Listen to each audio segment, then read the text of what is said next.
We have another panel starting now, and this is a panel on Indigenous resistance to the dam, perspectives from Labrador and beyond. We have 4 speakers here this morning. Denise Cole, Tracey Doherty, Shiri Pasternak, and Jessica Penney. Our first speaker today will be, for this session, will be Tracey Doherty. Tracey is a Labrador land protector and Grand River keeper. Tracey says she was profoundly changed when Nunatsiavut, Nunatukavut, and Innu First Nation community members gathered together by the hundreds to protect our land from the Muskrat Fall development at the 2006 Rally in the Valley. Sorry. Tracey will be first to speak, and so thanks.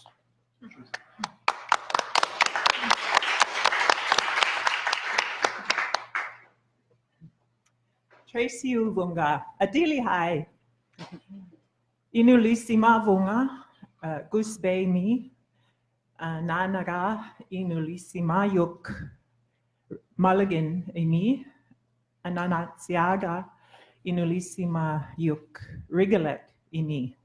I was born in Goose Bay. My mother was born on my grandfather's trap line in Mulligan, which is on the Hamilton Inlet, just a boat ride from Northwest River, and not so far from my grandmother's, who was Eva Shikwak. Now that's been transliterated into Shiwak. Eva Shikwak Bakey, she married my grandfather who was a Bakey, and she was born in Rigolet. And at the age of 12, because she was viewed as a bright student, it was recommended that she be sent away to school. So she didn't return until she was 22, at which time her parents, and at that time our Inuit values were very strong as far as obeying our parents. I'm trying to lay down here a little bit. I was very appreciative of Neria Aliward's talk about our Indigenous sensibilities. And when Stephen emailed me, he mentioned Pam Palmater, of whom I'm a great fan, and she had mentioned about throat singing, how the youth were throat singing and drum dancing, and how important that was for Canadians across Canada to see. And certainly that drew in a lot of people into our cause. Now, at the same time, I'm reminded last week when the Governor General was in our community, a friend of mine, Desiree Rich, who is a youth, was a youth representative. And when the Governor General met her, she asked, "Oh, will you be throat singing and drumming for me?" So these are the dichotomies we want to. I love Destiny Solomon and Alison Gear, who Alison was featured in a photograph by Aussie Michelin, which went viral across the country, as she was drum dancing in front of a large truck outside of our protest site. So it is very important, yet at the same time we have to realize that we don't all come now in our time of cultural emergence. Nunatsiavut has 3/3. There's the land claims area, in which a third of our population reside. And then in the Upper Lake Melville area, which is adjacent to the Muskrat Falls zone, are another third of our population. And then according to the way that our land claims were set up, a third of our population actually live in what's called the Canadian Constituency. So we're all across Canada. And I speak about this as an Inuit Bachelor of Education student, and we also are receiving our Indigenous Studies certificate, and it was wonderful to be taught by First Nations scholars. Kellyanne Butler was teaching us our Indigenous law and Constitution class. Amy Hudson is a Nunatuavut scholar, and she was teaching a self-governance class to us. As part of that, again, I give kudos to Neraya for bringing up Frantz Fanon. We were studying Glenn Coulthard, who is an Indigenous scholar who has studied Frantz Fanon at length, as well as Marx. And what I really derived the most sustenance from those talks was that we are speaking about how this struggle that we have, which includes this Muskrat Falls resistance, is integral to our identity now. We are the conflict, and this is perhaps the silver lining that we can take for a positive outcome, is that it's igniting us in Labrador.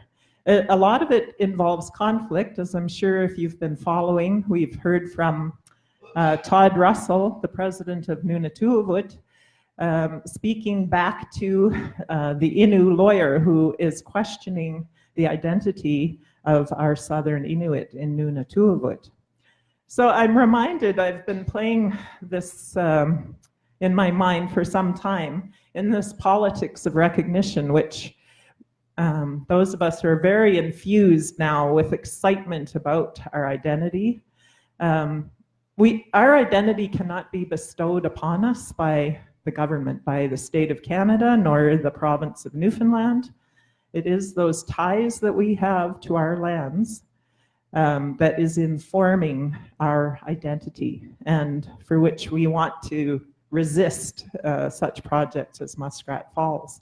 So it really has given us a lot of oomph, as I mentioned in my bio, that day, the rally in the valley when we all met and all of us were there, the Innu, Nunatuavut, and Nunatsiavut, and the settlers, as they're most commonly called, were there together to resist this project.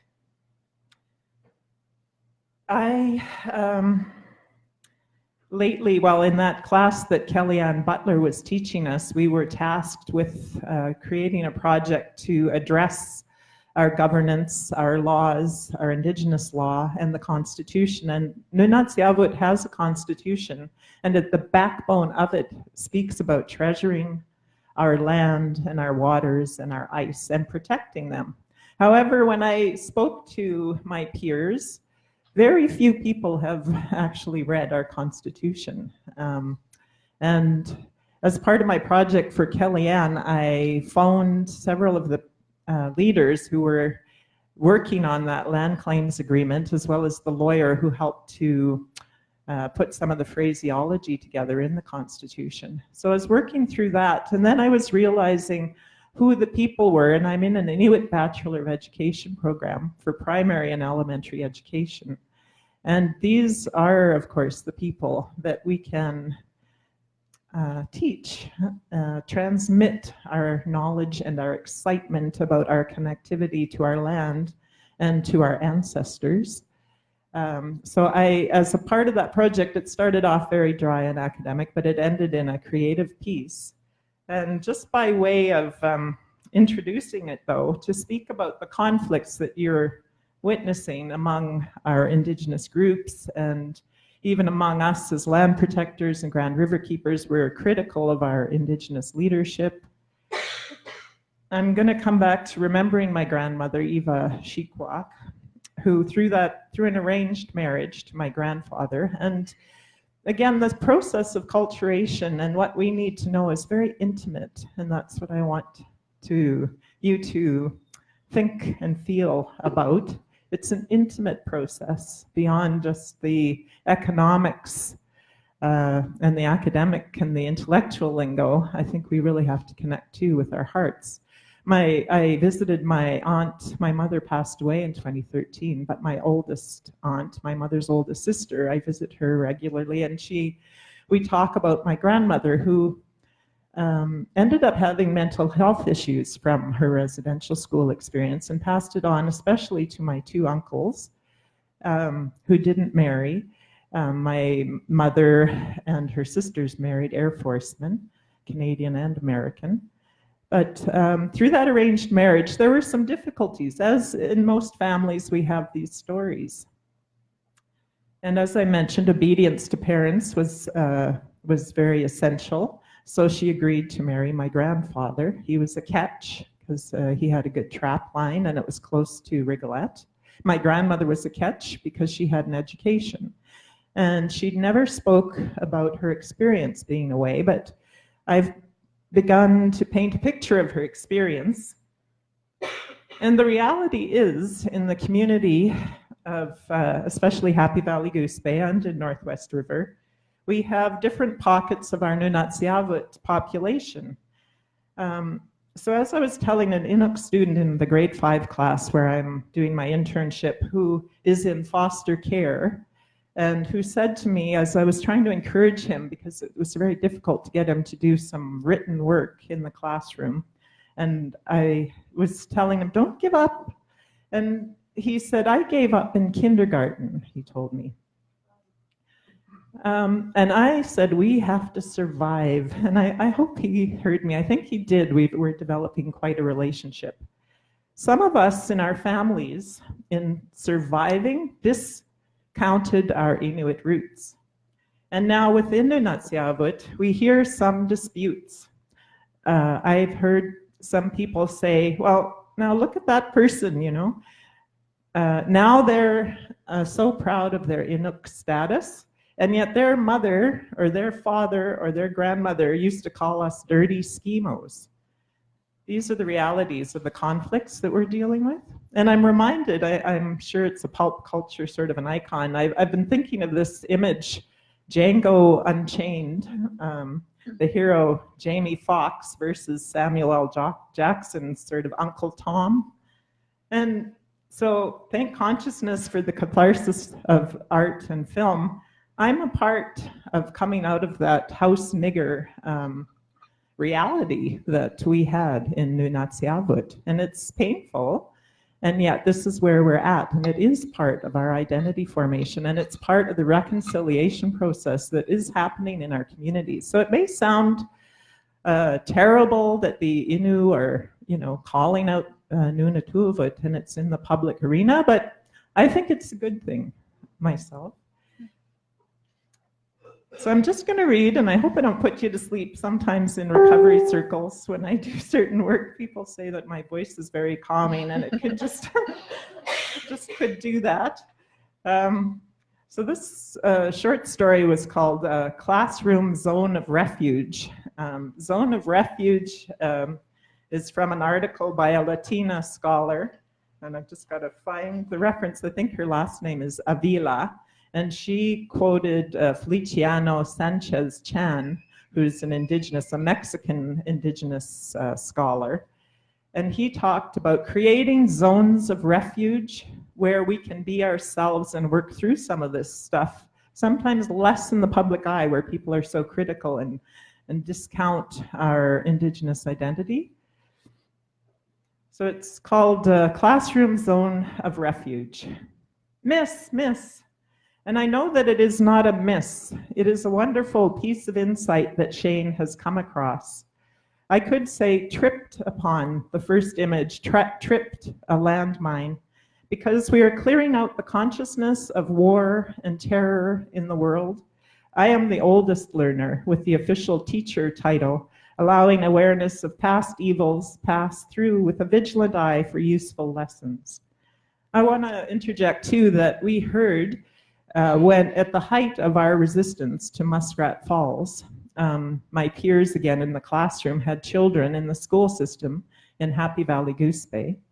And we wanted to know, and so the kids were coming back and letting us know how it was being addressed, because it was such a perfect teaching moment in the schools. And there was basically a hush-hush moratorium. None of the teachers would address what was happening with Muskrat Falls. So that was very telling for us. Sometimes there are ways of creating sturdy shelters to keep off the snow and protect. Something that shows you how to create an entrance tunnel below the snow house, iluvigak, and trap the warmth. I practice a method of Buddhist Tonglen. Breathe in the bad, breathe out the good, and mix it with our Nunatsiavut constitution, Inuit law, Malagatsite.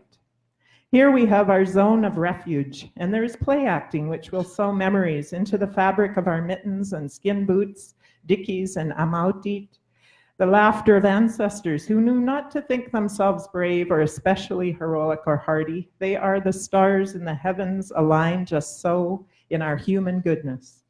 We are climbing northern lights, Atsanit, into the future, firmly planted right here and now. Grade 5 children, 17 including me, returning to our ground, fore and back and central. In groups of a challenge, a conflict is sorted out.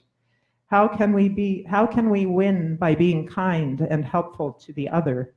Tasked with taking care of the vulnerable, of being honest people who will rectify harm if they create it. Becoming a leader is more akin to being drafted. It is not glamorous. It is solemn stuff.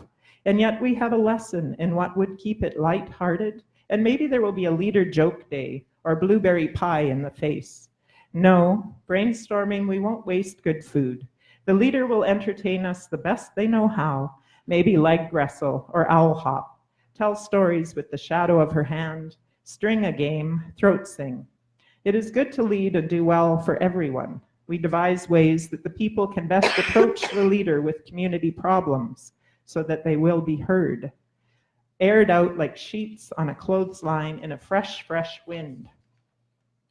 How to be clear, how to include what is not easily said, cannot meant to be, because we also accept the mystery of living.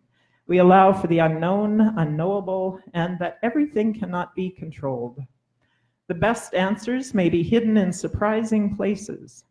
A person whose talents are only now revealed, untested, someone staying home faking a tummy ache, may be the one who whispers the answers in his sleep, is overheard by a concerned uncle, achak, father's brother, who brings him next day to school in our class, where we dress up and play act and continue our dream story.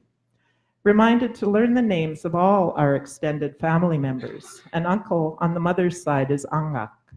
We know this mattered, and our spirits grow with meaning.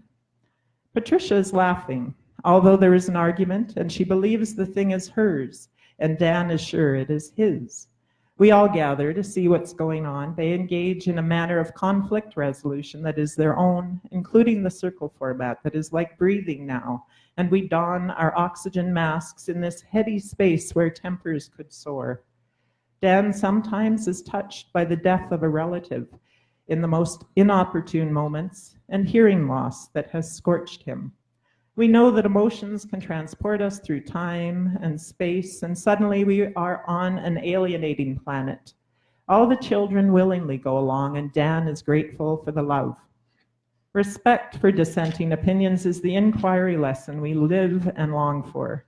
It is the flower, it is the manure, it is the mud, it is the moss and the caribou. It is the wood that we bring to boil up in tea, dipper, water, smell of spruce gum permeating the air. Our tupik tent, the long tupalik in mother, ananak.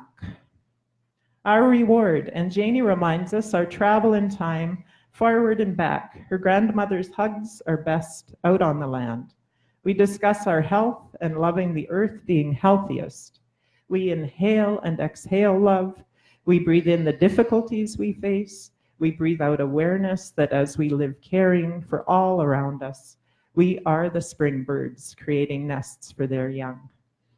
Penny and Josh go wooding, hiyutagyayuk. Knowing how they are contributing members, it is in their step, each one a celebration, and the grammatical form for two people respects that relationship.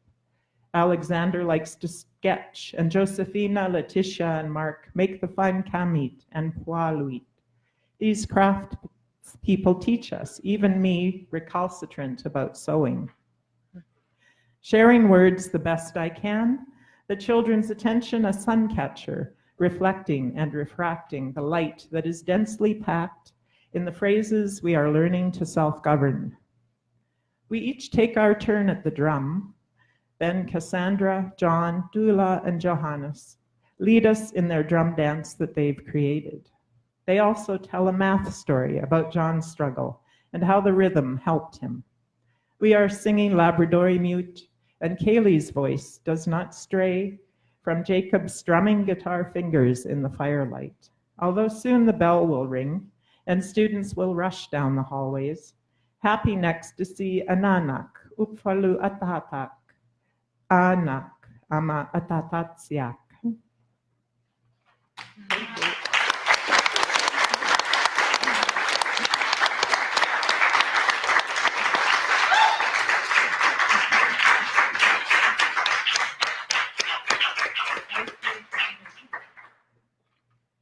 Thank you, Tracey. You do have a very beautiful voice to listen to. I can tell you that. Our next speaker is Shiri Pasternak, who's coming here today from Ryerson University. Shiri is the author of Grounded Authority, The Algonquins of Barrier Lake. Barrier Lake Against the State. That book tells the story of the Algonquins' rejection of the federal land claims policy in Canada from the perspective of Indigenous law and jurisdiction. Shiri has also written many other excellent articles on the relationship of capitalism, settler colonialism, Indigenous rights in Canada and North America, and I would encourage you to go and find her work and read it. I found it very illuminating for understanding problems that are going on in Muskrat Falls. And so she agreed to come today and to offer some more general context for understanding the local problems that we face here in wider contexts. I think that that's true. Is that right? Yes. You can correct me. Yeah, okay. Hope so.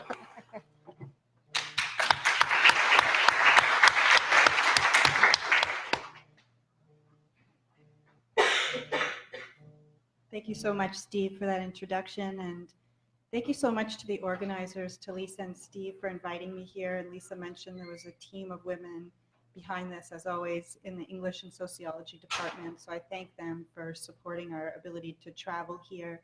Thank you to Carrie Claire for all the work that she did. And thank you so much. It's such an honor to be on this panel with you women. It's really moving and emotional to be here with you today. I've been watching the struggle of Muskrat Falls unfold from a distance for a really long time. This is my first time on the territory, and I'm just really, really honored to be here. So thank you for having me. I'm also really struck by the relationships and the way that they intertwine here. Just from the short time that I've been here, it's been really inspirational to see the alliances that have built around this struggle. So I'm going to take that home with me as well. I'm also really glad to be here because I've been thinking for a long time, as Steve mentioned, about the colonial history or the colonial nature of the political economy of Canada, in particular in the past few years, thinking about hydroelectricity and its role in colonization. And only in the past few months, though, have I really started to look more closely at the damage that's been done, but also the incredible forms of Indigenous resistance that have mitigated against these disasters. And, you know, as a side note, the way that I've been thinking about Muskrat Dam as well as in my analysis of Justin Trudeau's rights and recognition framework. So I think as a very broad context, the moment of so-called reconciliation that we're in at the moment really needs to be examined in light of projects like Muskrat Dam. So for example, the new legislation that's coming out, Bill C-69, the proposed legislation on the Environmental Assessment Act, now called the Impact Assessment Act, if you look at what the government is proposing, there isn't a single mention of the United Nations Declaration on the Rights of Indigenous People or the clause of free, prior, and informed consent in that. And I think that signals strongly when you drill into the details of what Trudeau means when he talks about reconciliation, which is basically a cultural gesture of public crying and asking for forgiveness from Indigenous people while continuing to exacerbate the harms and the violence of colonization. So I just want to mention that today.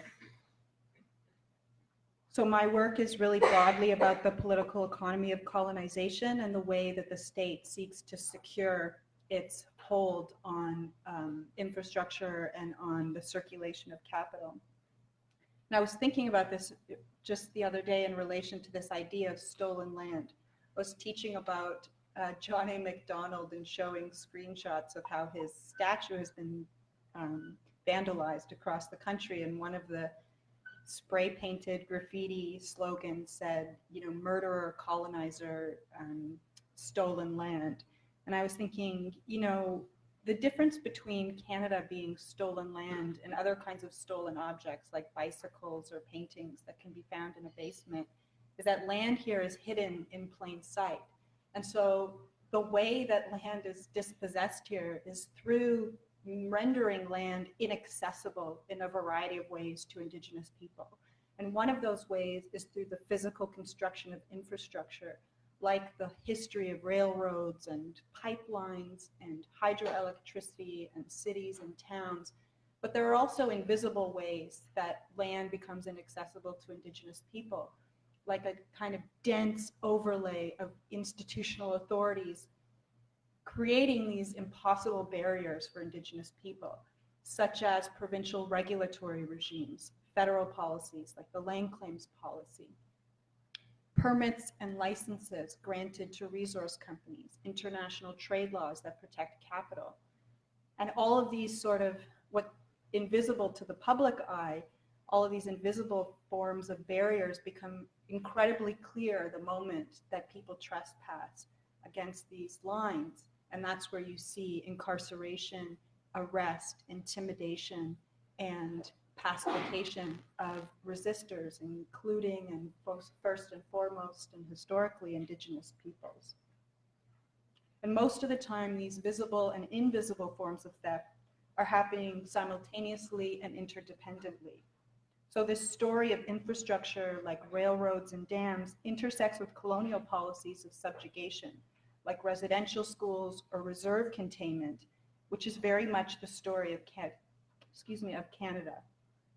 Because the amount of space between oceans in this country that colonial officials sought to settle to build a viable economy has required enormous circuits of reliable trade routes and communication, as Harold Innis so long ago taught us.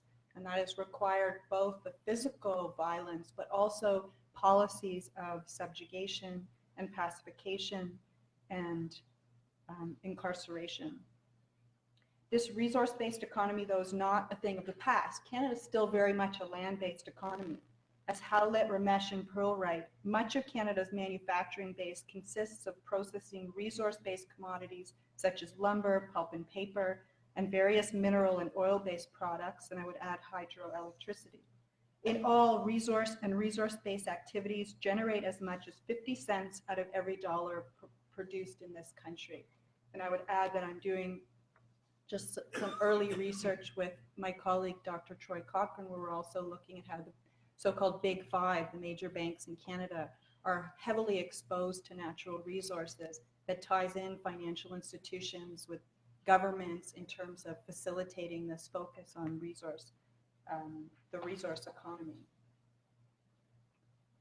Canada's problem, though, as has been mentioned, is that it continues to sell lands that it does not own, and to claim this authority based on not really legality, but on principles of naked exploitation and greed, almost like malware in a computer that eats away at our society. And I want to add here too that a lot of focus on capitalist development really focuses on the protagonists of class war. But capitalist development in Canada, I think we really need to look at the way that Indigenous people and the way that resistance has been mounted, not through a class war, but through strong responsibility and commitment to Indigenous laws and political orders that are what create the barriers to that kind of naked exploitation. It's not just a class war. Class development is shaped by the forces of kinship networks and alliances and solidarities and forms of life that very much counter the kind of resource extraction regimes that provinces promote. So today, I'm interested in talking a bit about the colonial nature of energy production in Canada, which I think so far has only been really told in pieces or sector by sector. In terms of hydroelectricity, about a quarter of the energy generated in Canada comes from hydroelectric power. In some provinces and territories, that figure is as high as 90%, such as in Ontario, Newfoundland and Labrador, Quebec, Yukon, and British Columbia. Most of the big dams in Canada were built between the 1930s and the 1980s, a sign of high modernism, where big engineering mega projects transform nature into reserves for consumption. Canada's process was largely decentralized and demand-driven compared to the New Deal planning and employment scheme in the US, but also the dams here began much earlier in the 1800s and are also a fundamental part of settlement in this country. The advantages of hydro, of course, is that it's sold as a clean energy source where there's a big payout and the energy is renewable. So for politicians, it's always been tempting. But while many have studied the environmental history of Canada, only recently has the intersection of Indigenous peoples, water, and industrialization been a focus of study for scholars. Sometimes call this hydraulic imperialism, which they define as the colonial aspirations of the Canadian state in the process of marginalizing the First Nations, and I would add Métis and Inuit people, through the manipulation of hydrological and hydraulic resources. For example, Treaty 9 in Northern Ontario was about many things, but clearly hydro and power were among them. As historians have shown, the Ontario government clearly stipulated that sites along waterways suitable for the development of hydroelectric power exceeding 500 horsepower should not be included within the boundaries of First Nations reserves. Then, when Bourassa became the Liberal leader in 1970, he immediately focused on damming the James Bay rivers. In part, he was showing his might after the FLQ crisis, but when he held a huge rally, appropriately in a hockey stadium, I feel like two very Canadian things, hockey stadium and announcing damming, he promised, quote, that he would meet the challenge, the conquest of northern Quebec, its rushing, spectacular rivers, its lakes so immense they are veritable inland seas, its forests of coniferous trees, the whole history of Quebec must be rewritten, he said. Our ancestors' courage and will must live again in the 20th century. Quebec must occupy its territory. It must conquer James Bay. We have decided the time has come. So here you can see again this recapitulation of nationalism and settlement through this very colonial approach to both the nature that lies there in reserve for the taking, but also reproduces this kind of terra nullius, this land where no one lives, that the brave frontiersmen will conquer.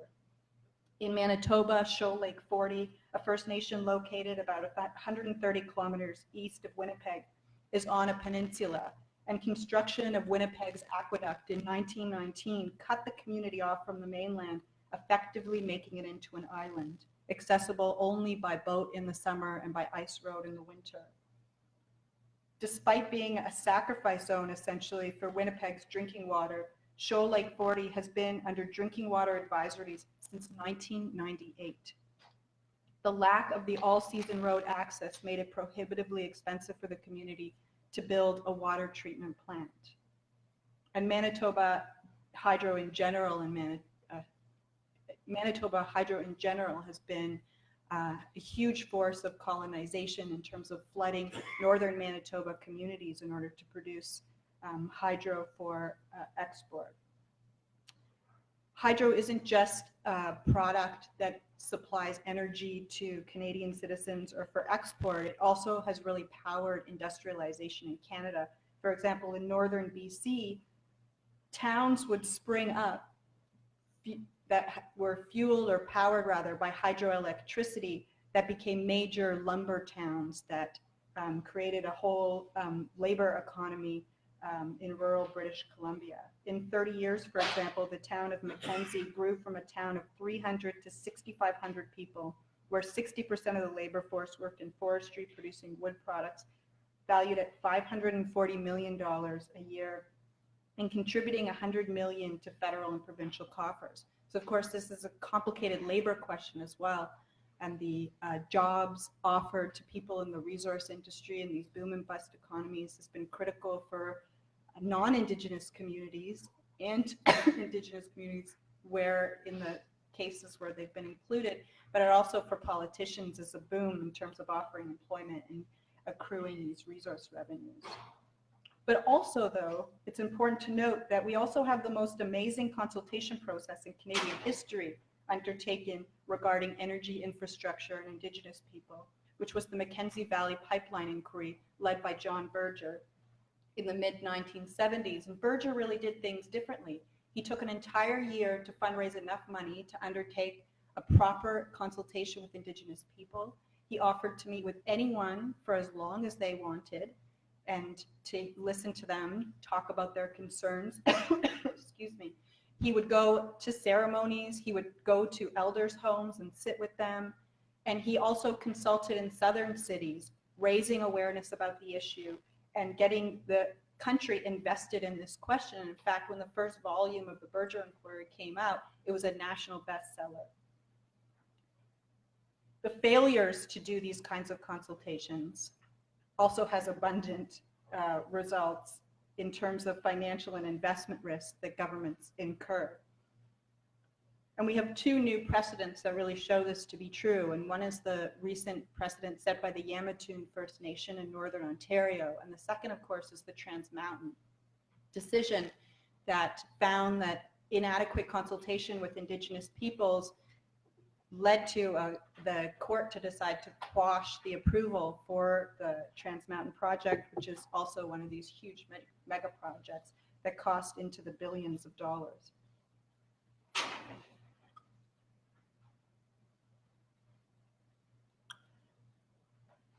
So governments must not only evaluate the environmental risk of projects through regulatory bodies like the National Energy Board and the Canadian Environmental Assessment Act, but they must also appreciate, and they're beginning to, the legal risks of doing business on Indigenous lands.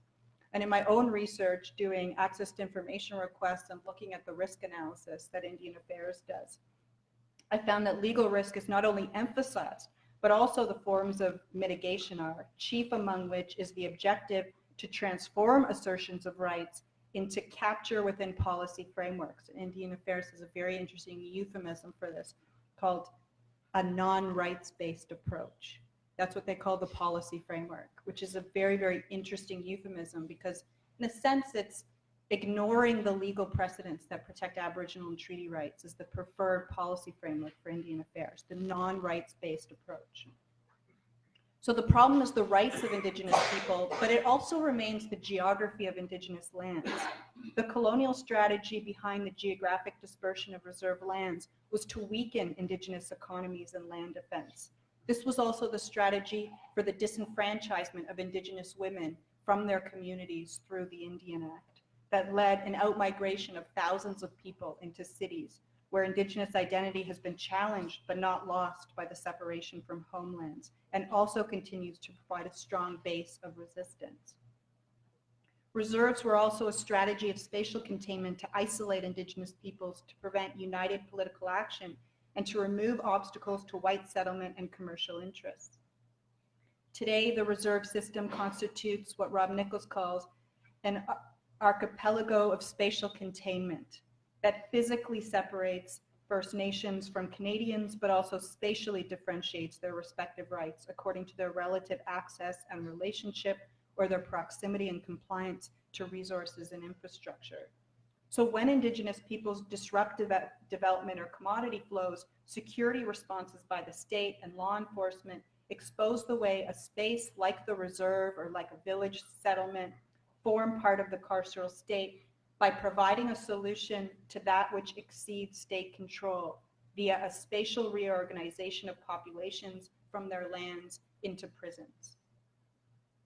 This dynamic of fixing populations in the midst of fluid and deterritorializing economies must be understood in the context of settler colonialism, where technologies of containment are not simply about building walls to keep people out, which we hear a lot about in terms of immigration discourse, but more precisely form a technology of separation and domination within an internal settler colonial occupation.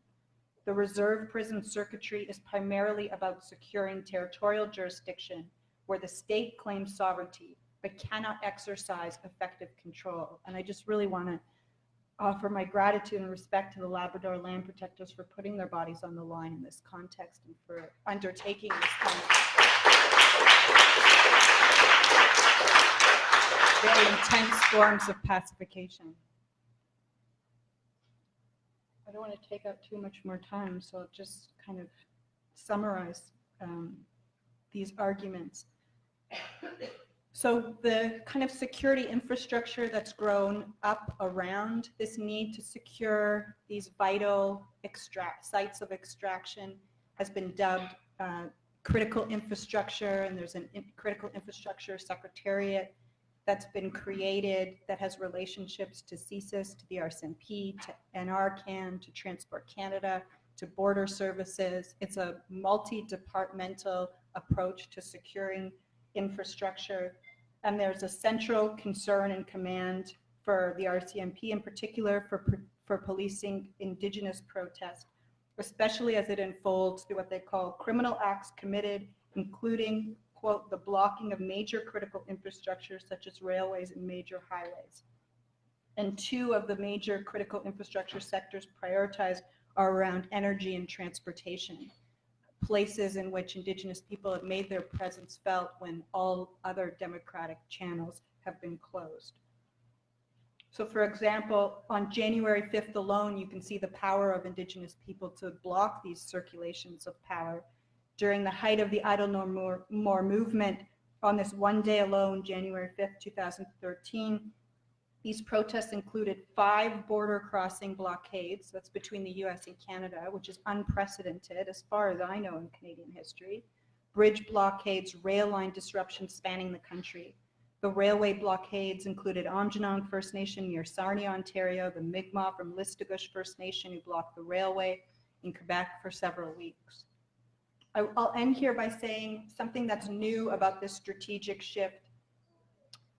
You know, I think that there's a connection between the way that colonialism has unfolded through the building of this major infrastructure and the extraction of resources from Indigenous lands, but there is a policy shift that's important to pay attention to, and that's that the new resource extraction regime is designed to ensure, on the face of it, a more equitable sharing of resource wealth through the redistribution of the resources collected. So what I mean by that is through land claim settlements that tie settlement to participation in the local resource, through resource and revenue sharing agreements of other kinds, through access and benefit sharing agreements, all of these new forms of, or through equity partnerships and green energy, all of these new strategies of kind of policy capture to get social license to undertake these resource extraction projects are incredibly important to pay attention to, because I think the government sees these as a way of mitigating its own liability in terms of being seen as violating Indigenous rights. So one of the first things that the Trudeau government was doing when it was preparing to bail out Kinder Morgan was to start setting up a First Nations consortium along the pipeline route and guaranteeing shares in the new pipeline in order to gain social license and in order to use that as a cover for all of the other Indigenous groups who are virulently opposed to the pipeline. So I guess I'll end by just reiterating how important, coming back to my point about capitalist development not just being about a class war, but about, you know, galvanizing and using the kind of forces available. The resistance has come and has been most successful where other forms of kinship and alliance and togetherness and belonging and responsibility have been mobilized in order to provide a united front against these projects. And that's why I'm so honored to be here today. So thank you for having me.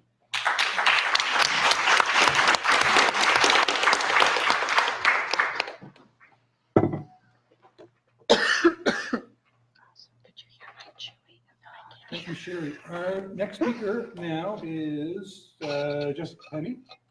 And Jessica is a Nunavut Inuk researcher, currently completing a Master's in Science in Global Health at the University of Glasgow. Her research focuses on how the Muskrat Falls Project shapes Labrador land protectors' conceptions of health and well-being. Yes? Thank you.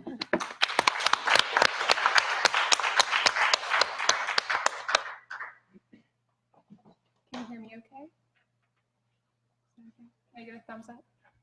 Okay. Is that okay? Yeah. Okay. Unisakut, good afternoon, everyone. My name is Jessica, and I'm a Nunavut Inuk researcher More specifically, my family are Pottles from the Rigolette area of Labrador, and I also have family in Carbonear on the island. But I was raised in Iqaluit, Nunavut. So my interest in the Muskrat Falls issue stems from my community. I was away at school because if you're from the north, there's not very many options to go to school at home. And all of the kind of resistance was occurring, and it was very emotional and inspiring for me to see my family be involved. And I am concerned. I'm concerned about my family's health in relation to methylmercury, and I'm concerned about the community more generally. But today, I'll be talking about my recent work for my master's on changing conceptions of health and resistance that took place in collaboration with the Labrador Land Protectors over this summer. I worked very closely with Denise. This was for my master's in global health, and I hope to build on this throughout my upcoming PhD, which I've just started in sociology. So since my work with the Labrador Land Protectors, since my work was done with the Labrador Land Protectors, some of whom are here today, I'd like to invite them to chime in during the Q&A, and they might be able to answer things better than me. I'm very honored to present this work. Could you speak a little louder? Sure. Is that better? Okay.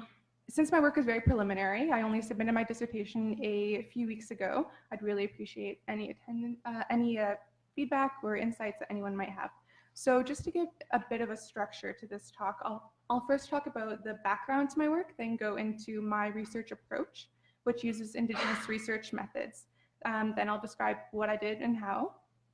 And finally, I'll discuss a few main issues that I heard from the land protectors, including concerns related to changing perceptions of health and safety, changing lifestyles, and since this panel is focusing on resistance, Labrador resistance to the Muskrat Falls project as an unprecedented act of unity and rejection of Eurocentric institutions in this province, and environmental concerns as a motivating factor for that unity. And since my focus is on health, I'll discuss some potentially negative and even possibly some positive health impacts of participating in resistance, as described to me by some of the land protectors that I spoke to. The environment, both land and water, are well known to be central to Indigenous peoples' health. Thus, environmental destruction has a real impact on health and well-being. For example, disconnection from traditional territory has been found to lead to culture stress, the destruction of family ties, and degrading circumstances. And as I'm sure many of you know, Dr. Ashley Consola from the Labrador Institute has written brilliantly about the concept of ecological grief experienced by Inuit who cannot access the land, primarily in the context of climate change, but I would argue that that could be broadened as well. And as I'm sure many of you also know, traditional foods like caribou, whale, seal, fish, and birds provide unique social and cultural benefits. They've been found to contribute to Indigenous people's identity, maintain community health by sharing in communal practices. So contamination of traditional food systems have a long history in Northern Canada. For example, news of persistent organic pollutants in the 1960s worried some Inuit and led to some people moving away from a traditional diet towards one based on imported foods. And while contaminated food may affect the neural behavioral system, development, immune system, and kidneys, uptake in a Western diet is associated with more immediate health effects, things like heart disease, diabetes, obesity, and tooth decay. So there's a very complicated and political negotiation that occurs when people decide what to eat, or if they even have the choice to decide what to eat. Because I think that this decision gets more complicated when we include the reality of poverty and food insecurity. So this is the kind of type of background that informs the work that I've done, and I hope it adds some context to what I'll be discussing next. This research is guided by an Indigenous research methods approach. Indigenous research method is guided by principles of relationality and relational accountability. This is practiced through choosing what to research, how to do that research, how it's analyzed, and the presentation of findings. So for me, that meant choosing a topic that was important to me and my community, doing what Wilson calls the ceremony of research, respectful data collection, analysis through relationship-based acknowledgement, and presentation back to the people with whom I've worked, part of which is today. So since the topic of this panel is resistance, taking an Indigenous research methods approach is doubly empowering. It's an act of resistance towards mainstream academia on behalf of the Indigenous researcher, and an act of care and respect towards the Indigenous research participants and collaborators, which has often historically not been the case. In saying that, my personal goal for this work was to situate individual stories of protest in a larger context that could be used to spread awareness about the threats to health that my community faces. So I hope you'll forgive me for spending a significant amount of time speaking about what I did, because I think it's central to the theme of resistance.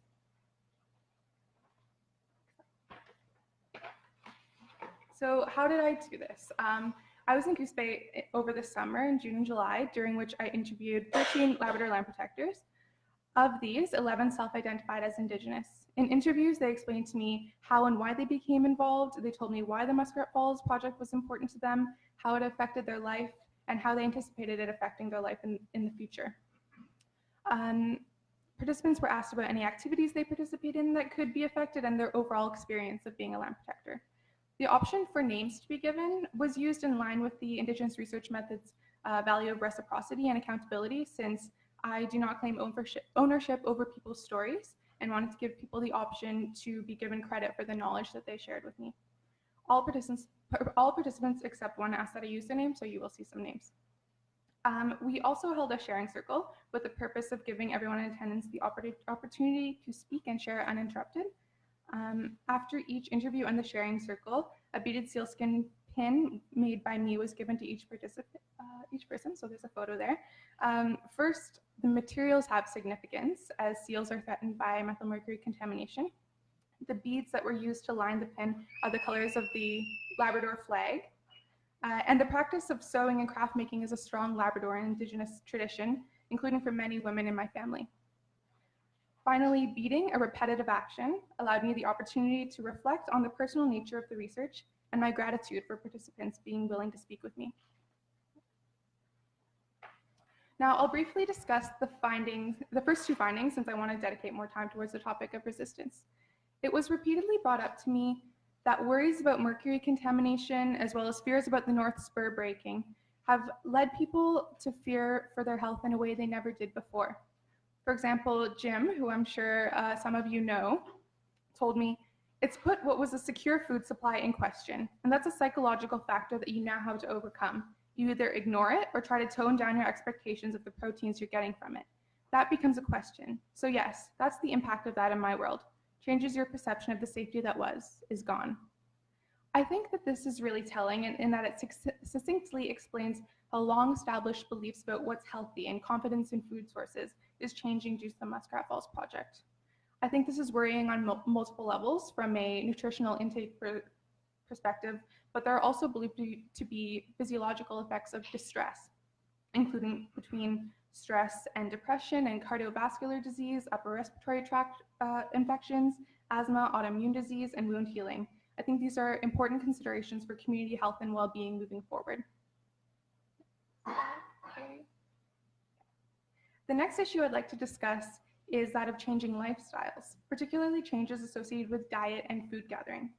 For Labradorians, concerns surrounding methylmercury cannot be separated from the food systems and food security. As Sam told me, "I don't think I'll be eating much fish here. I'll do without." There's a somewhat counterintuitive relationship between country food and methylmercury. Traditional foods are important for physical health, as well as social, cultural, psychological, and spiritual reasons. The idea that something that was perceived as one of the healthiest things to consume could now be harmful is almost inconceivable, admittedly for me as well. Reclaiming or participating in cultural traditions can also be a protective factor for Indigenous health. This theme was highlighted by many participants who shared with me the benefits of a land-based lifestyle that incorporates their Labrador and/or Indigenous cultures. Linda told me, "And the thing about being able to go out on the land, to go out fishing or something, there's like a natural healing there. And being able to, get away from the stress of work or home, and you just get out there. Even if it's like 25 below and you go out on the ice and fish, you feel that rejuvenation of health." This lifestyle described by Linda is under threat by the Muskrat Falls project and may have impacts on the benefits of interacting with the land, as well as the nutritional benefits of consuming traditional foods. This could result in increasing health inequalities in Goose Bay and Labrador more generally, particularly in the context of food insecurity in the region. So the Muskrat Falls resistance was expressed to me as an unusual and unique occurrence. In saying this, I don't mean to imply that Labradorians are passive or submissive, as I was raised by a Labrador woman and I know this is not true. But as Erin told me, the community did come together, and this was the first time I've ever seen a demonstration like this here in Labrador. Like everyone, all different nations all coming together as one, right? The Innu, the Inuit, and people from Southern Labrador. That's the first time I saw everyone coming together as one. During the most intense periods of resistance, I was told people came together as Labradorians rather than their specific cultural groups. And as another person told me, we had such a small group of people for so long, and finally Labradorians were all coming together. Innu, Inuit, settler, everyone was coming together for the first time in Labrador history. This kind of unprecedented civic involvement was inspiring to many of the people that I spoke with, and as it was for me as I watched from afar, wishing that I could be there. So I think an obvious question that arises when we think about something being unprecedented is why now? I think the historical and social context of Labrador can be helpful in understanding this. Public assistance in Labrador is a relatively new concept, and in general, administrative policies have evolved to address the needs of people of European descent, not necessarily those of Indigenous peoples, nor has much of the local cultural tradition been incorporated into policies. Eurocentric institutions, and by that I mean organizations such as the Newfoundland and Labrador government and the justice system, which are based on historically British institutions, inherently conflict with Indigenous worldviews that shape Labradorians. As Batiste and Henderson write, Eurocentric consciousness treats the natural world as a practical source of means to achieve its own objectives. In contrast, Indigenous peoples do not view humanity as separate from the natural world. This theme was repeated to me by participants who affirmed their relationship with the environment. Government administration and the justice system in the region remain largely Eurocentric and inapplicable to or even incompatible with life in Labrador. As Eldred told me, you're made to feel that you don't count, that you're inferior. That's always been the situation with Labradorians anyways. The white man from offshore, he'll come and tell you what you got to do and straighten you out and all that stuff, right? Keep things going the way they want it. And this is colonialism at its worst. So what's different about this situation? I personally have a theory that I'm exploring, that the motivation to go against social norms, to stand up and say, no, we don't want this, is the environment and what it facilitates for the community and the potential health impacts of a destructive environment. Cross-culturally, regardless of what group you come from, it provides food, cultural activities, spirituality, and so much more. As another participant told me, nobody here believes that the way they've built this dam is actually safe for the communities living downstream. And so we know that the North Spur isn't safe. And then we have methyl mercury that's destroying this, this culture, this beautiful Inuit culture, Innu culture, Labrador culture, People told me that Labrador is its environment, that when they think of Labrador, they think of nature, and that the land is of central importance to the region. Therefore, the destruction of the environment is a direct threat to Labrador as a whole. And I think perhaps this is why people came together in this instance.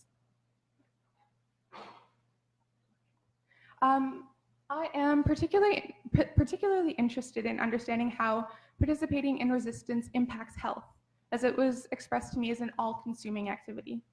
Narratives about lack of consultation and silencing by government officials and organizations that were prominent and shaped people's experiences of resisting and the Muskrat Falls Project. On an individual level, there are health impacts of the perception of being ignored by the government and silenced by the justice system. Some people told me they experienced stress due to their interactions with the police and court. Roberta mentioned to me how this powerlessness influences health and well-being.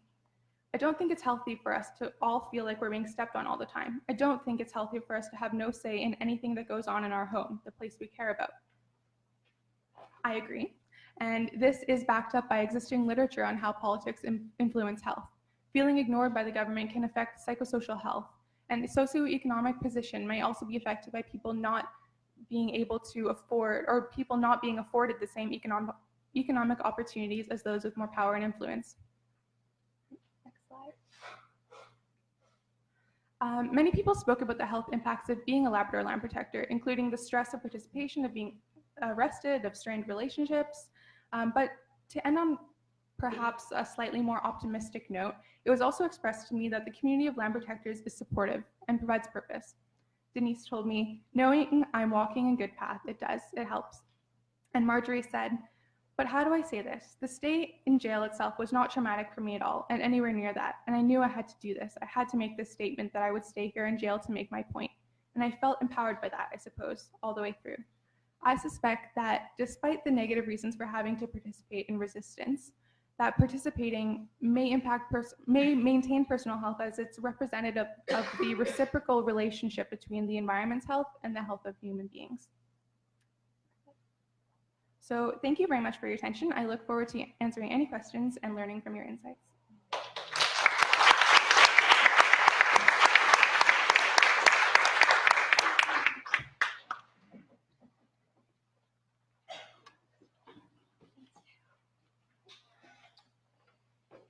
Thank you very much.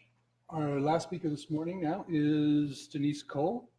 Denise is a two-spirit land protector, communications liaison for the Labrador Land Protectors, and coordinates the Labrador Land Protector National Solidarity Team. She has been involved in the resistance to the Lower Churchill Project since 2011, including the environmental assessment hearings and numerous nonviolent protection events and campaigns. And we welcome Denise.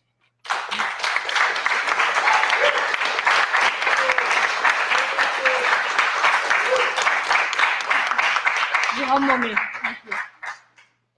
Dr. Mick, thank you for being here. I'd like to acknowledge that we stand on the territorial lands of the Beothuk and the Mi'kmaq, and I'm humbled as an Indigenous Labrador two-spirit woman to stand on lands that ancestors have stood on before. Before we get started, if we could pull that back here. What I've done, because trying to, sorry, usually I don't have a problem with my voice. There was a time when I first started within all of this and trying to learn and wrap my head around what was happening to us in Labrador. There was a connection made with elders, with knowledge holders, but also with people from afar, because it was almost a panic that sort of started, even though it was 2011, and it was sitting in environmental assessment hearings and realizing what was happening when you sit for 30 days and you watch Labradorian after Labradorian at 15-minute intervals stand up and say, you can't do this, and to realize they were going to. And so what do you do? Who do you ask for help? And it was actually sort of reaching out other places, and Jerry's here in the room. Jerry Rogers was one individual who, we talked about this a little bit last night. She said, take pictures, keep taking pictures, because we don't really realize we're losing our history until we lose it. So I have been since 2011. At one point, I was going to Muskrat Falls weekly and taking a documented sort of history of the changes that were happening. I did this, I want to say up to 2015, but I am facing charges for continuing to do not just what I saw as a responsibility to the next generations to hold that history, but also because I have a responsibility to ceremony, and I am a eagle whistle carrier. I am also of mixed Inuit descent, and ceremony in sacred spaces is something we are losing for so quickly in this nation. And I have a responsibility to honor ancestors, my place in this circle, and those yet to come. Because of Nalcor's injunction, I am no longer able to do that unless I want to incur further legal costs to a team of us that are already, there's 17 of us in trial right now, pleading not guilty. And ironically, the dates of our trial, October the 22nd to the 26th of this year, is the 2 years to the date that the occupation happened at the Muskrat Falls worksite in 2016, and that hunger strikers, one hunger striker was on the campsite, Kirk Lethbridge. Many people don't realize that because there was so much happening, but there was also 3 other hunger strikers that we know quite well who went to Ottawa at the same time. And the 26th was actually when the fated, I stood with many familiar faces in this room as we heard the new methyl mercury agreement, and our hearts broke. And I sensed that on the 26th, when we stand up in front of a judge and he makes our decision about us, and most of us, I would imagine, are going to be found guilty of breaking rule of law, there will be another heartbreak that will happen. But at the same time, there will be a victory because we did not compromise. So the laws that I am responsible to are Indigenous. And that is sort of what I would like to talk about, because the resistance for me is a responsibility. And it needs to be a responsibility for all of us. This is a human condition of a responsibility to what sustains us. We are a part of a circle. We do not own this triangle as the colonial view would like us to believe. I've gone totally off script, so I'll pull myself back. For anyone.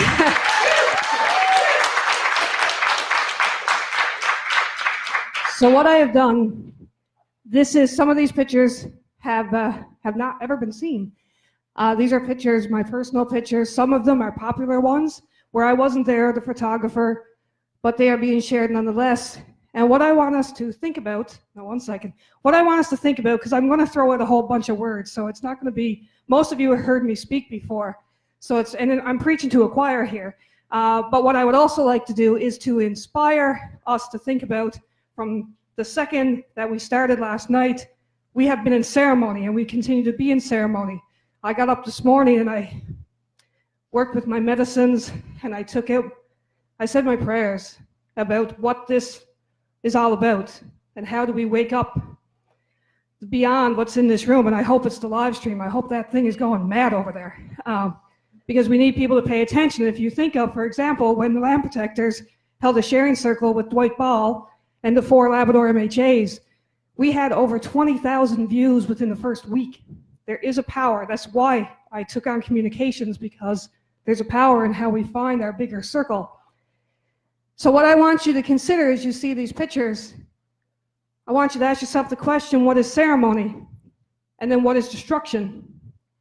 And after we watch these and I give you some words as we think about this, that we have a little discussion afterwards, or maybe an internal discussion, because really that's where it all starts.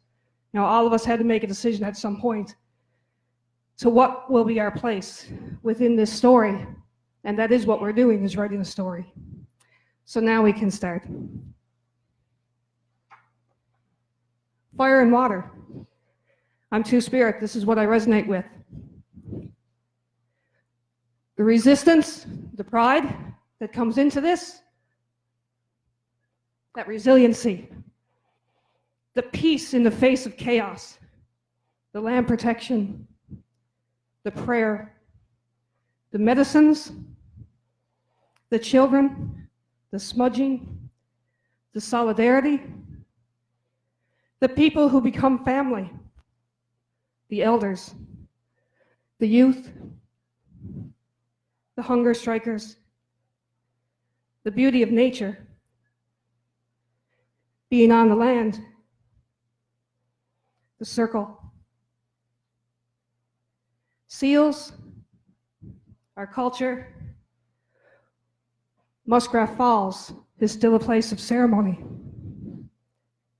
The campaigns, the tears, the laughter, the culture, the spirits, the finding each other, the singing and the dancing, Grand River Keeper Labrador, all of the history and the artifacts, our fish, the Labrador flag, the drumming and the sharing our skills and bringing our message across Turtle Island, the spirits,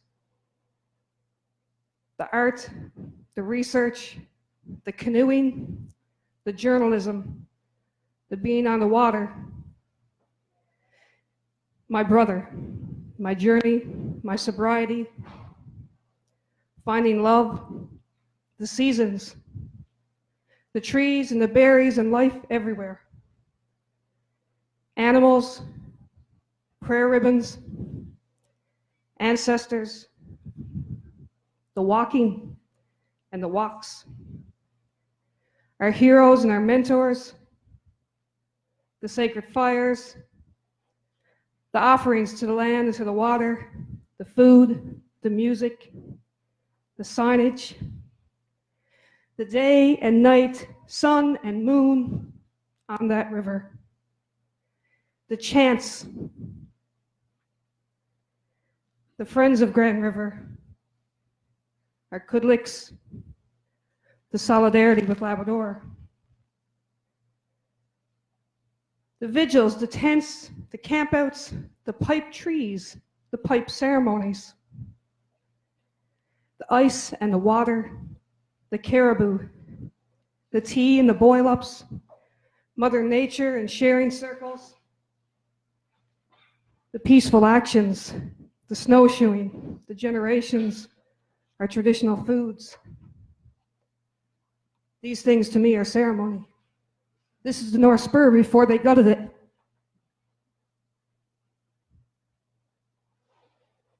When it had trees, when we could tell the seasons by looking at them.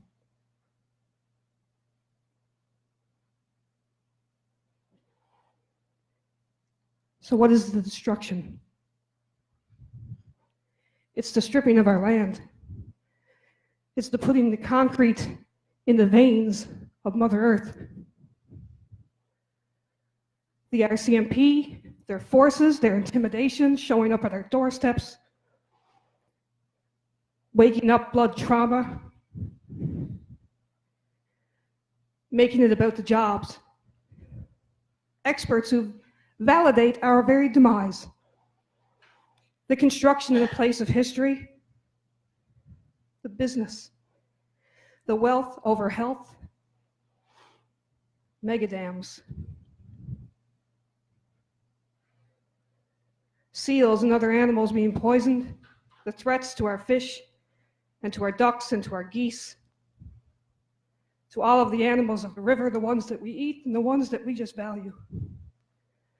The impacts in Lake Melville, methyl mercury, habitat destruction, trees left to rot, the North Spur failing. These are some of the pictures. That is our sacred trail. It's been there for thousands of years. Our ancestors have walked it. I'll never forget the first time I saw that sign that told me it was dangerous to step on traditional lands. When we said save Muskrat Falls before we said stop it.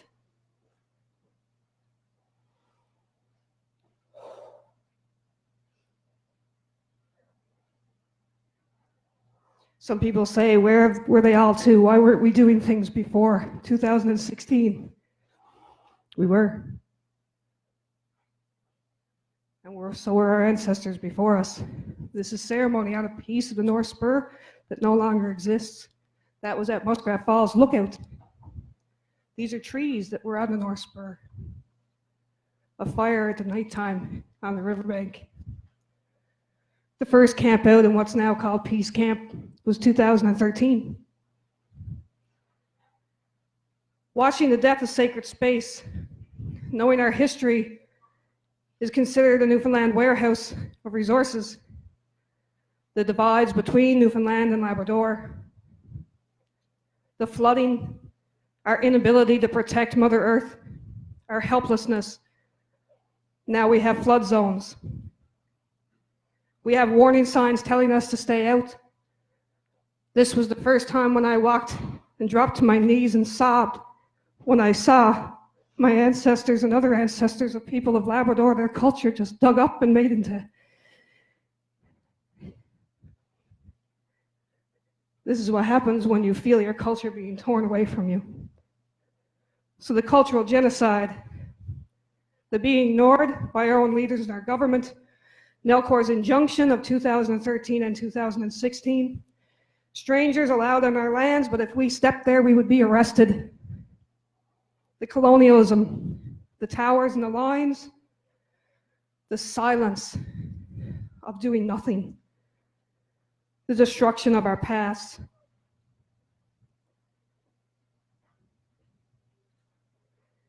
The economics, this protester image, the hurt, the feeling alone, the quitclay, the flooding of Mud Lake, the workers who take over our land and our community, the corruption, the courts and the trials, the politics of this project, the economics that are used against us. The world that is making this project about money, who have completely forgot about our lives. These are some of the things that are destruction. This is Mud Lake, on the way to Mud Lake. The many proud warriors we get to stand with, the places we get to go. None of us ever imagined this is where we would be. For me, this is my mom and my grandmother and myself. This is the man that most people don't really know, but they heard him on VOCM lots. Actually, VOCM hosted his funeral because he called Open Line so much. He was our historian. He passed away a couple of years ago. This was a drum ceremony that we held in 2014 when all the artifacts started to get dug up. This was a landslide. This happened in the past year or so. This is here. Not exactly here, but Nelcor's head office.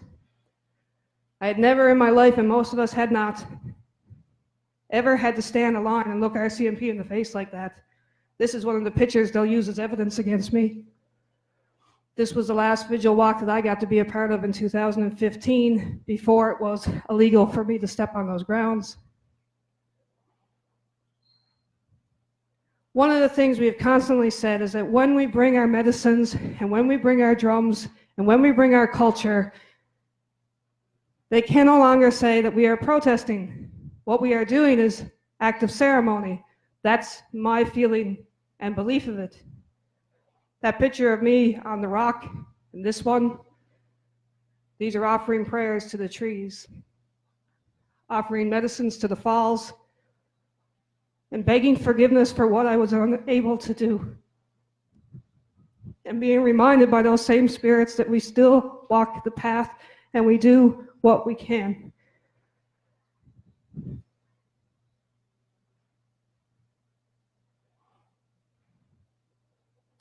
Strange to me that you can see tractors, and there was a time I never used to blink an eye. That was just a part of seeing construction work happen. But to step onto the falls and see them there like that, it was just like having aliens sort of, you realize what they're ripping up. And that no one would listen. Like there's trees from the north side.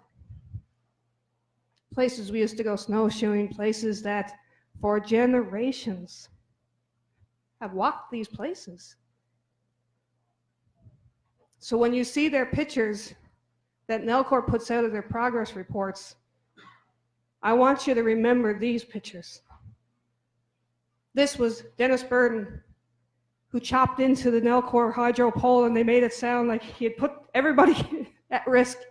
It was a very carefully planned event. One of the first times that I actually sort of picked up the protest banner, 2012, North Spur, when it had lots of trees and berries and life. Spirit Mountain is the only piece that now is left untouched. Trails thousands of years old, gone. And there was something very ravaging about seeing that. And it lit a fire for me. While it broke my heart, it's the whole water-fire balance. We come back to that place. And you make a conscious decision. Will I be a part of ceremony?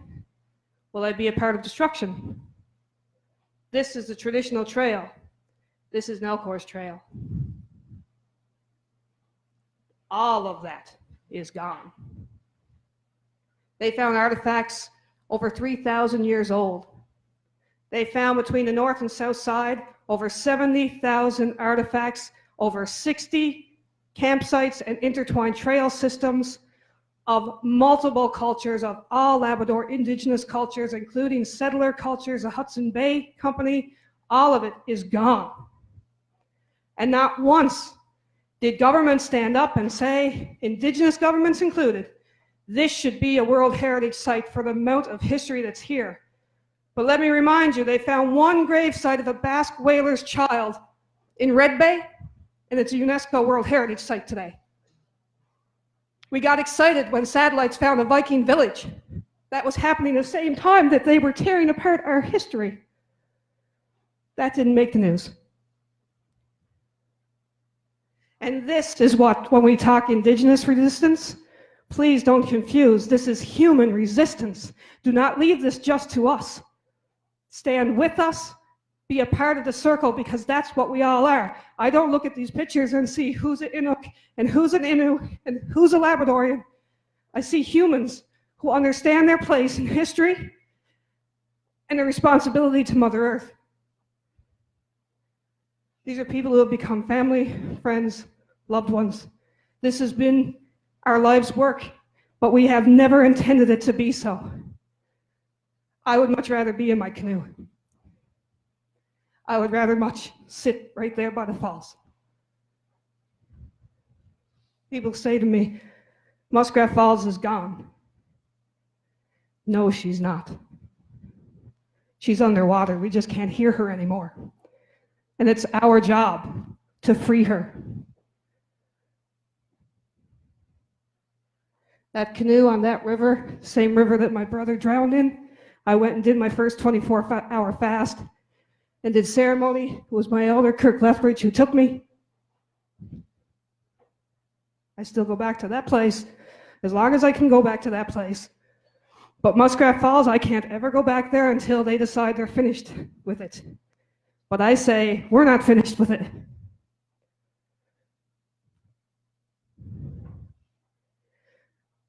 We owe something to all of our ancestors and next generations.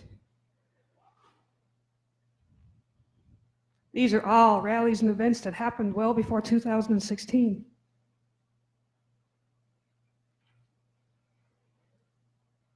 When we were doing everything that we could. This is one of my favorite pictures that my partner, Jacinda Beals, took of me. And I didn't know she took it. But there's a ceremony that happens when you get by water. This is the water that's sacred for me. I would be rest assured that you all have water or lands or places that are sacred to you. And I asked you if someone came in and decided to tell you you could never go there again. And they didn't warn you, because when the first injunction came and when they put up their first no trespassing sign, no one came and told us first. This is what colonialism is doing, not just to our province, not just to our country, but still to our planet. Now we need to make a decision. Many of us already have. But we need to keep having those conversations. I was in a cab yesterday, and I tend to pick and choose because you never know, sometimes you can get a little bit wild.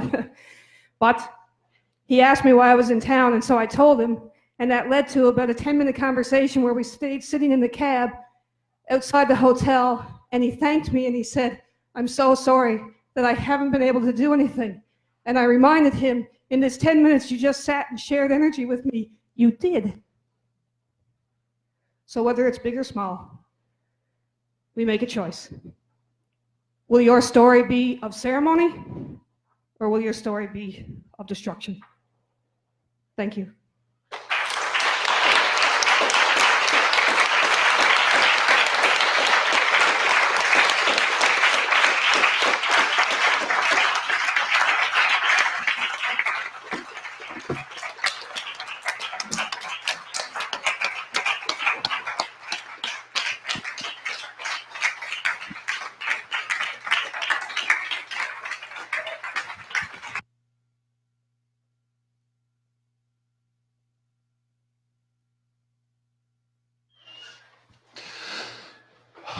Thank you, Denise, for that incredible presentation. I think.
There are also people online who may have questions. Maybe we are kind of over time and we have a lunch break, but I think that it's important that we have some time to discuss all of the extraordinary things that were just said and discussed. So how about if we have at least 10 minutes or so of questions? People could leave if they want to get something to eat, but I would encourage you to stay and explore all of what's going on here. Does anyone have a question they would like to begin with, or anyone on the panel?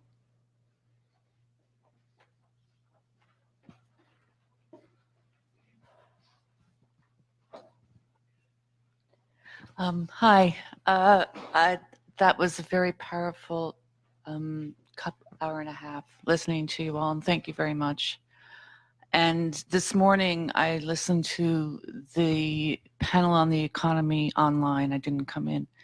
After listening to that and listening to you, it's very emotional.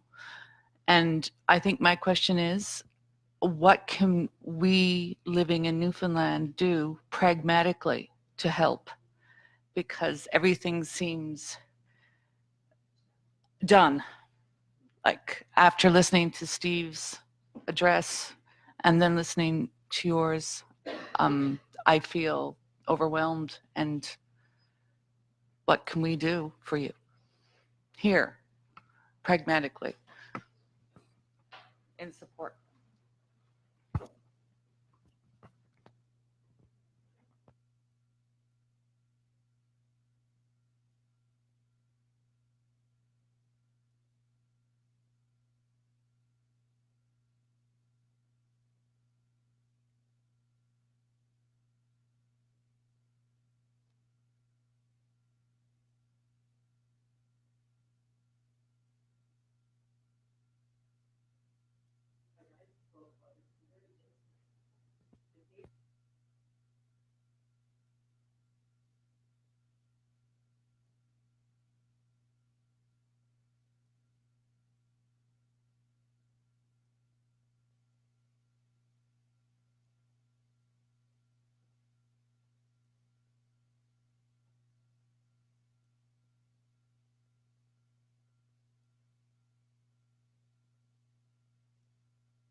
All right.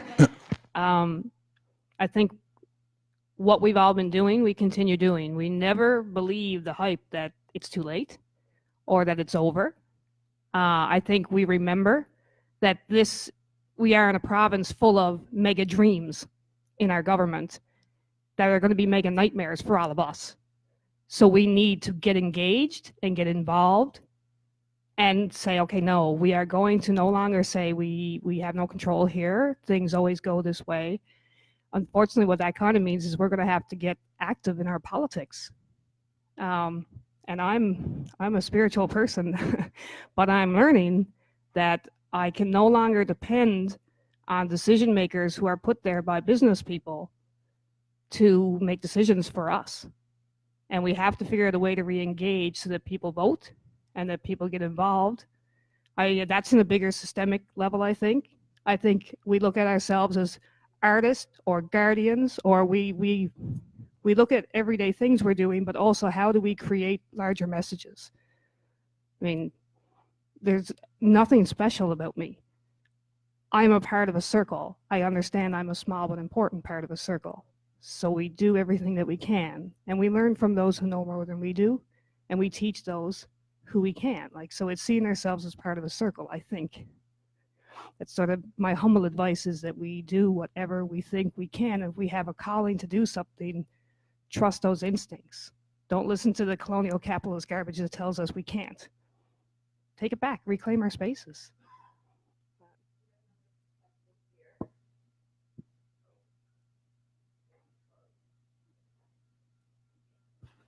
There.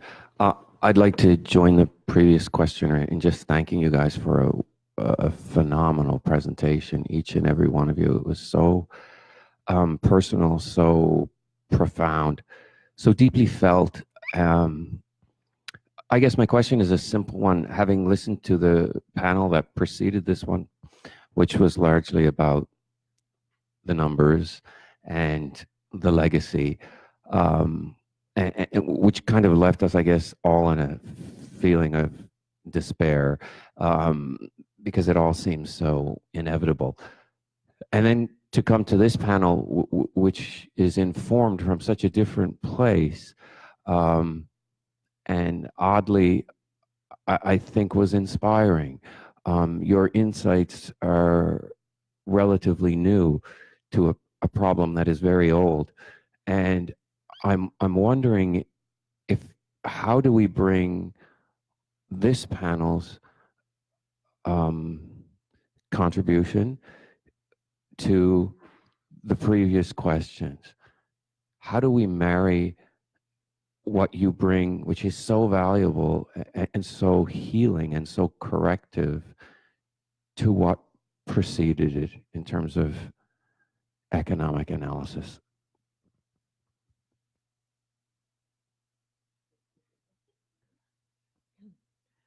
Another part of what I want to encourage people to look into, I hesitate to use just buzzwords, but these are some things that are becoming more popular, are phrases like energy democracy and environmental justice.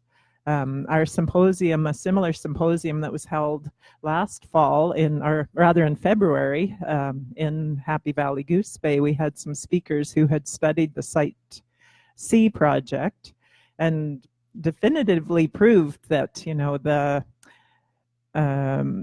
project was, or the economy would have been better off with solar and wind and alternative energies. So it's important, like our more intimate stories that are informed by our feet on our land. That's local governance and local environmental control that we really need to promote. So similarly here, you know, even though you're in a rural environment, it's land everywhere, right? And whatever you can do to promote those alternative energies and get the word out that more jobs sustained over time would be created, you know, maintaining those alternative energies that have such a softer footprint on the land, and also to keep that power in the local hands. It is so vital. So that's certainly a part of our message, I think. I'll just add one thing, and that's that I think the economic argument can be a way in for a lot of people to galvanize resistance from places where you wouldn't normally find it. When people are affected themselves, sometimes that is what it takes for them to get involved in social movements. And I think the personal impact on people paying for this energy, paying more than they're paying now and paying for it through their children and their grandchildren could be enough to get people involved. But the hope I is that personal interest starts to raise people's awareness about the much larger historical context of this kind of exploitation and the colonization of these lands that has been going on for centuries, and that together then helps build this movement. So maybe the first panel could be thought of as just one of the off-ramps from the status quo into this broader movement that the Labrador Land Protectors are a part of. And if you have children, please support in those institutions, in the schools, the curriculum that many Indigenous people are working on to include residential school stories and the story of colonialism. It really needs to be supported. There's quite and to my mind, negative resistance to allowing these stories to come through. They're very difficult conversations that need to be happening in the community, and I think among young people, they might spring up a little easier if we allow the opportunity. I agree with all of that. I'll add to that as well. Like, be not mistaken that even though I think they don't have the investor interest in Gull Island, they are going to eventually be coming for Gull Island, and I think we have to be very preventative and proactive now, so we don't end up in a reactive situation down the road when it comes to this. And something that I have for many years have been asking, and I'm not sure how to get an answer to this, is I want to see them put a dollar value to the downstream lives. So for example, if the North Spur fails and there's mass drownings, Nelcor's own report from Hatch has said it could be upwards of 900 and something lives that could be at risk of drowning. So I've asked government to tell me, in your economic scheme of all of this, what's the value of each of those 900 and something lives? And then when we think of methyl mercury contamination and multiple generations of huge health risks and impacts, and then the PTSD and the stress and the health things that Jessica has been exploring, put a dollar value to that and start putting that into the economic cost of this project, because they're not talking about that.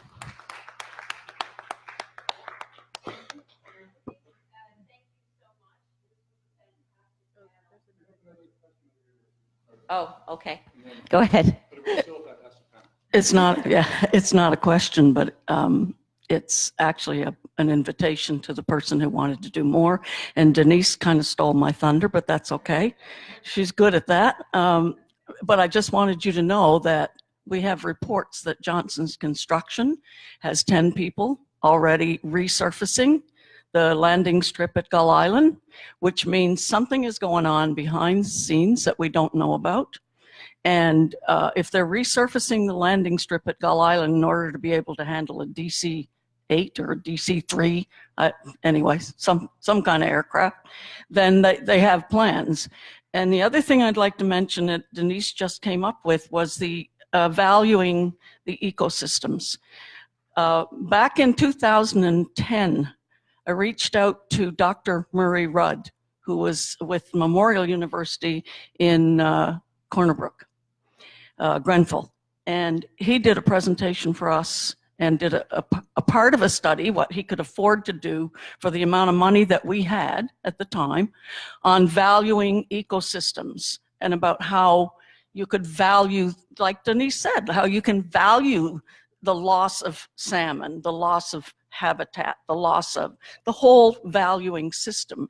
And in a report that I've been working on for the last, where's our lawyer sitting back there? As she well knows, for the last 9 weeks, in that report to the inquiry, we mentioned Dr. Rudd, and we mentioned the fact that, you know, Nalcor kind of poo-pooed it. In fact, it was presented out here in St. John's at the part of the hearings that was here in St. John's. And they said, well, we're not looking at this kind of thing now. We're looking at an environmental assessment.